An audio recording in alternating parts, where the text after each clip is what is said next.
Hello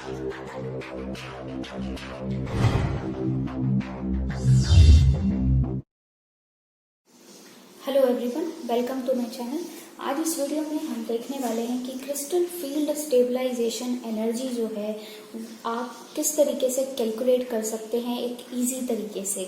देखिए, सबसे पहले इन्फॉर्मेशन आपको ये होनी चाहिए कि जो आपका कंपाउंड है, जो कॉम्प्लेक्स है, वो ऑक्टाहेड्रल है या टेट्राहेड्रल है। तो ये आपको कोऑर्डिनेशन नंबर देखने के बाद पता लगेगा।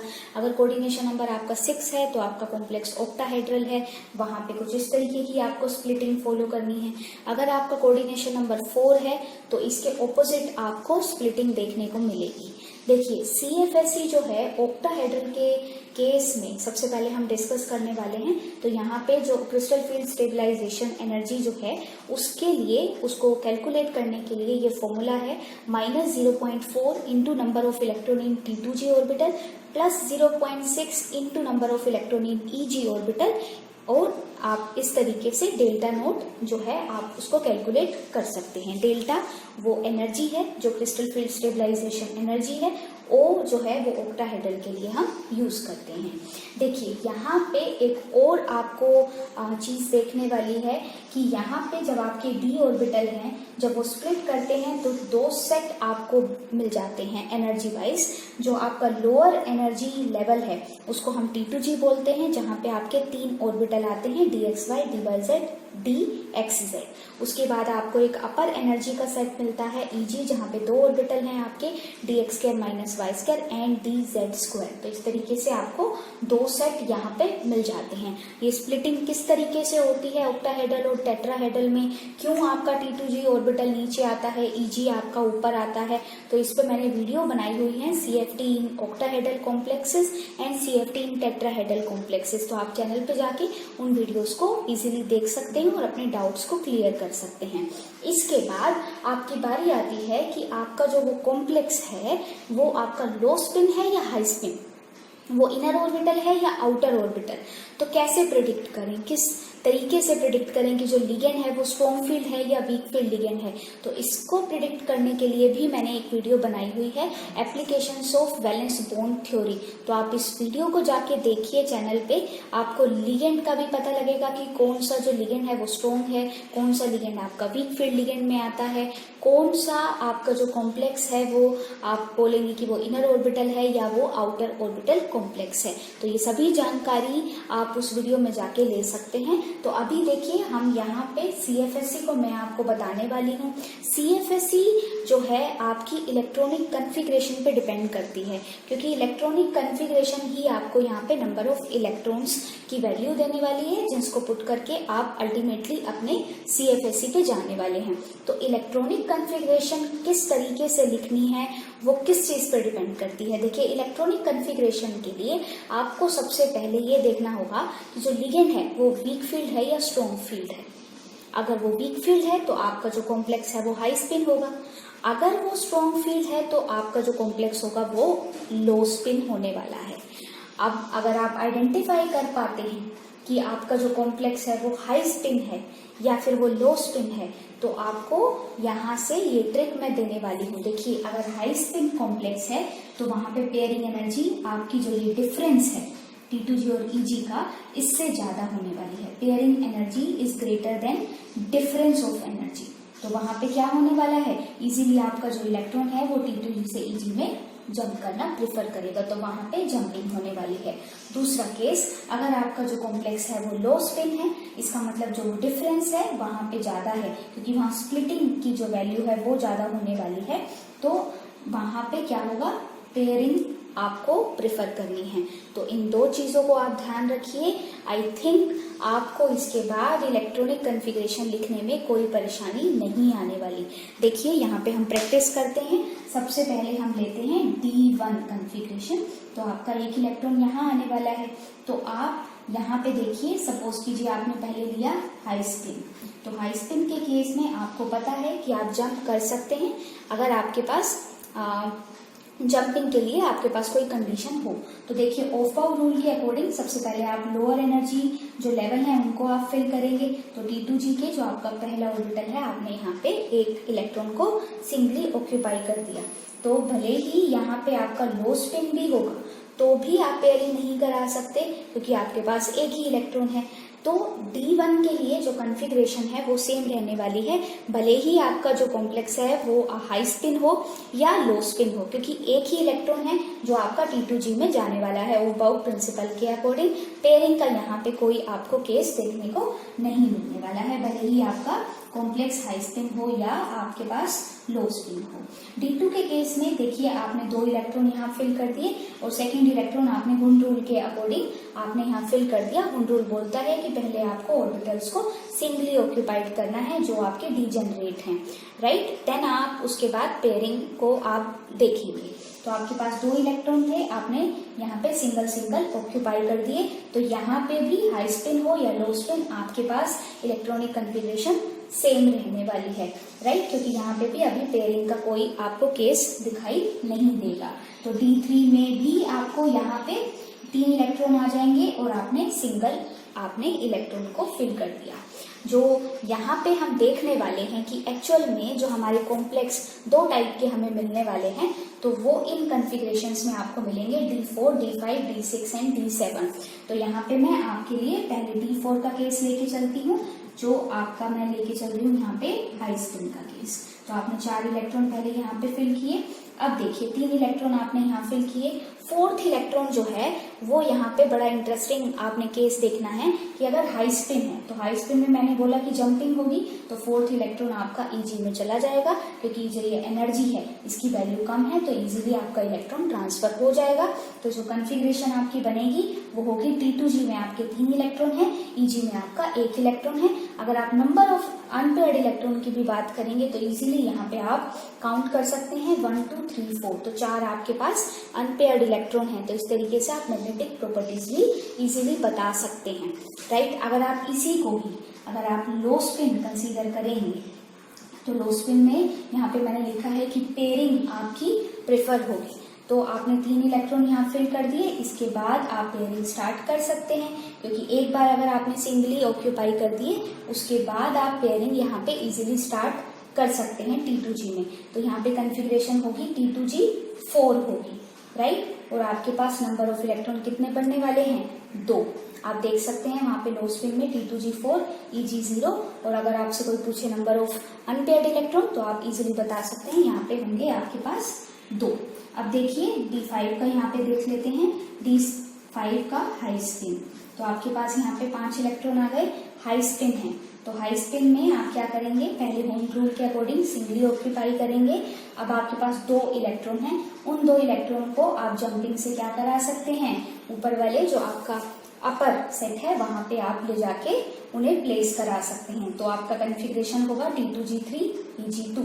तो आपने इन 2 चीजों का बहुत ध्यान रखना है कि अगर आपका हाई स्पिन है तो आपको जंपिंग करानी है, लो स्पिन है तो आप पेयरिंग करा सकते हैं। यहाँ पे आपको 5 अनपेयर्ड इलेक्ट्रॉन मिल जा रहे हैं, तो ऑफकोर्स आप बोल सकते हैं श्योरिटी के साथ बोल सकते हैं कि जो ये कॉम्प्लेक्स है ये पैरामैग्नेटिक कैरेक्टर का होगा। अभी देखिए अगर इसी को ही मैं लो स्पिन करती हूँ तो लो स्पिन में होगा पेयरिंग। तो पेयरिंग होगा तो आपने पहले एक इलेक्ट्रॉन आपने फिल कर दिए, इसके बाद आप यहाँ पे क्या कर देने वाले हैं, पेयरिंग कर देने वाले हैं। तो 5 इलेक्ट्रॉन आपके T2G में आ गए हैं, Eg में कोई भी इलेक्ट्रॉन नहीं है। इसी तरीके से D6 और D7 का भी आप कर सकते हैं। इन 2 जो बातें हैं आपने उनका ध्यान रखना है। बाकी D8, D9 और D10 भले ही आपका कॉम्प्लेक्स हाई स्पिन हो या लो स्पिन, तो आपको सेम कन्फिग्रेशन मिलने वाली है। आई होप कि अब सभी डाउट्स जो हैं आपके कन्फिग्रेशन से रिलेटेड वो अभी सोल्व हो गए होंगे। तो सपोज कीजिए कि आपको CFSE D5 लो स्पिन के लिए आपको कैलकुलेट करनी है, तो आप क्या लिखेंगे, कन्फिग्रेशन हो जाएगी T2G5 Eg0। वहां पे आप पुट करेंगे -0.4 number of electron in T2G। Eg में आपका कोई इलेक्ट्रॉन नहीं है, तो आपको यहाँ पे मिल जाएगा -2.0 डेल्टन। तो इस तरीके से आप इजीली आप CFSE को कैलकुलेट कर सकते हैं। सपोज कीजिए कि मैं आपको एक गिवन कॉम्प्लेक्स देते हैं, प्रैक्टिस के लिए मैं आपको एक कॉम्प्लेक्स देती हूँ। सपोज कीजिए आपके पास है Fe(F6)4D। अभी क्या कीजिएगा, देखिए सबसे पहले आपको क्या करना है, ऑक्सीडेशन स्टेट तो ऑक्सीडेशन स्टेट जो है वो यहाँ पे +2 होने वाली है, क्योंकि फ्लोरीन पे -1 चार्ज है। तो आप x + 6 × -1 जो फ्लोरीन का चार्ज है और आपके पास नेगेटिव चार्ज है, तो x की वैल्यू जो आपकी Fe की वैल्यू है आयन की ऑक्सीडेशन स्टेट आपको +2 मिल जा रही है। देन आप इलेक्ट्रॉनिक कन्फिग्रेशन लिखेंगे तो वो होगी आपकी 3d6 में 6 इलेक्ट्रॉन है आपके पास, 6 इलेक्ट्रॉन आपके पास है। फ्लोरीन आपका वीक फील्ड लिगेंड है, इसीलिए जो कॉम्प्लेक्स होगा वो होगा आपके पास हाई स्पिन। 6 इलेक्ट्रॉन आपने फिल करने हैं। हाई स्पिन में मैंने आपको बोला जंपिंग आपने प्रेफर करनी है, तो 3 इलेक्ट्रॉन आपने पहले यहाँ फिल किए, 2 इलेक्ट्रॉन आपने यहाँ फिल किए, राइट। देन आप 6 इलेक्ट्रॉन आप यहाँ पे लेके आएंगे। तो आपकी जो कॉन्फ़िगरेशन बनने वाली है वो होगी P2G4 Eg2। आप उस आपका जो फॉर्मूला है वहाँ पे पुट करेंगे, -0.4 × 4 + 0.6 इंटू जो आपके Eg में इलेक्ट्रॉन है, तो ये होने वाला है -1.6 + 1.2, तो ये होगा -0.4 डिल्टन। तो इस तरीके से बहुत ही इजीली आप CFSE को कैलकुलेट कर सकते हैं। तो अगर आपको कोई डाउट है तो आप कमेंट सेक्शन में भी पूछ सकते हैं। अब हम स्टार्ट करने वाले हैं टेट्राहेड्रल कॉम्प्लेक्सेस के लिए। तो चलिए अभी देख लेते हैं टेट्राहेड्रल कंपाउंड्स के केस में किस तरीके से आपको CFSE को कैलकुलेट करना है और कैसे आपको इलेक्ट्रॉनिक कन्फिग्रेशन लिखनी है। देखिए टेट्राहेड्रल के केस में आपके जो 5 d ऑर्बिटल हैं वो इस तरीके से 2 सेट में डिवाइड हो जाते हैं। नीचे आता है आपका e ऑर्बिटल का सेट, जहाँ पे 2 आपको ऑर्बिटल मिलते हैं, dx² - y² एंड dz²। ऊपर आपको मिलता है 3 ऑर्बिटल का सेट जिसे हम d2 बोलते हैं, dxy, dyz एंड dxz। देखिए अभी क्या करना है आपको, सबसे पहले मैं ये बताने वाली हूँ कि CFSE को कैलकुलेट करने के लिए आपके पास ये जनरल फॉर्मूला है, -0.6 × number of electron in e orbital + 0.4 × number of electron in d2 orbital, right. उसके बाद हम देखते हैं यहाँ पे कन्फिग्रेशन कि आपके पास जो टोटल आपके पास ऑर्बिटल हैं वो 5 हैं। एक ऑर्बिटल में आप मैक्सिमम 2 इलेक्ट्रॉन फिल करते हो, तो इस तरीके से आपके पास D1 से लेके D10 कन्फिग्रेशन बनती है। देन आपको देखना है कि जो ये कन्फिग्रेशन है वो आपने सारी कन्फिग्रेशन हाई स्पिन के अकॉर्डिंग लिखनी है। आपको ये ध्यान रखना है कि यहाँ पे कंफ्यूजन की कोई बात नहीं है, या हाई स्पिन या लो स्पिन जैसा कुछ नहीं है। सभी कॉम्प्लेक्सेस को आपने हाई स्पिन कंसीडर करना है, इसका मतलब आपको जंपिंग करानी है। तो सिंपली आपने ऑफ-बाउ प्रिंसिपल और होम्स रूल को यूज करते हुए सभी कन्फिग्रेशंस को लिखना है। तो सपोज कीजिए हम D1 से स्टार्ट करते हैं, आपके पास 1 इलेक्ट्रॉन है, तो लोअर ऑर्बिटल से आप स्टार्ट करेंगे ऑफ-बाउ प्रिंसिपल के अकॉर्डिंग, तो आपका E में 1 इलेक्ट्रॉन यहाँ पे आ जाता है। अगर 2 इलेक्ट्रॉन है आपके पास तो आप होम रूल का यूज करेंगे और सभी ऑर्बिटल्स को पहले सिंगली ऑक्यूपाई करेंगे, राइट। तो आपने यहाँ पे 1 इलेक्ट्रॉन फिल कर लिया है, E में आपके पास 2 इलेक्ट्रॉन आ गए हैं। D3 है तो आपको मैंने बोला कि यहाँ पे कोई भी कंफ्यूजन की बात नहीं है कि पेयरिंग करानी है या जंपिंग। ऑलरेडी मैंने आपको बताया है कि हाई स्पिन कंसीडर करना है, तो 3rd इलेक्ट्रॉन आपका जंप करके ऊपर वाले ऑर्बिटल में जाएगा। मीन्स 2 इलेक्ट्रॉन आपके E2 में आने वाले हैं और 1 इलेक्ट्रॉन आपका D2 में आने वाला है। नंबर ऑफ इलेक्ट्रॉन्स, अगर आप अनपेयर्ड इलेक्ट्रॉन्स की बात करें तो आपके पास 3 अनपेयर्ड इलेक्ट्रॉन यहाँ पे बन जाते हैं। अगर आपके पास 4 हैं तो आपने क्या करना है, फिर से आपको क्या करना है, जंपिंग करानी है। तो यहाँ पे E में भी आपके पास 2 इलेक्ट्रॉन है और T2 में भी आपके पास 2 इलेक्ट्रॉन हो जाते हैं। अगर आपके पास D5 है तो आपने क्या करना है, आपने फिर से यहाँ पे जंपिंग करानी है, क्योंकि यहाँ पे पेयरिंग आपको जब तक नहीं करानी जब तक कि सभी ऑर्बिटल आपके सिंगली ऑक्यूपाइड नहीं हो जाते। तो E में 2 इलेक्ट्रॉन और T2 में आपके पास 3 इलेक्ट्रॉन और 5 आपके पास अनपेयर्ड इलेक्ट्रॉन यहाँ पे हो जाते हैं। देन सपोज कीजिए आपके पास D6 है, तो आपको अब क्या कराना है, एक पेयरिंग करानी है। तो फिर से लोअर ऑर्बिटल की तरफ चलिए और आप यहाँ पे एक पेयरिंग करा देंगे। तो E में अब आपके पास 3 इलेक्ट्रॉन है और T2 में भी आपके पास 3 इलेक्ट्रॉन है। सपोज कीजिए D7 है तो एक और पेयरिंग आप यहाँ पे E में करवा देंगे। तो अब आपके पास E में 4 इलेक्ट्रॉन है और T2 में आपके पास 3 इलेक्ट्रॉन है। अब देखिए यहाँ पे आपके पास E जो है वो फुली फिल्ड हो चुका है, मैक्सिमम नंबर ऑफ इलेक्ट्रॉन हमने फिल कर दिए हैं। एक ऑर्बिटल में मैक्सिमम 2 इलेक्ट्रॉन आते हैं। तो अब हमें फिल करना है T2 को। तो D8 से D10 तक आप यहाँ पे इनकी पेयरिंग कराएंगे। D8 में यहाँ पे एक पेयरिंग कराएंगे, D9 में दूसरे ऑर्बिटल में और D10 में आपके पास फाइनली यहाँ पे सभी फुली फिल्ड हो जाते हैं। इसके बाद मैं आपको एक एग्जांपल लेती हूँ। सपोज कीजिए आपके पास एक आयन है, तो यहाँ पे जो निकेल है उसकी ऑक्सीडेशन स्टेट +2 है। आप कैलकुलेट कर सकते हैं।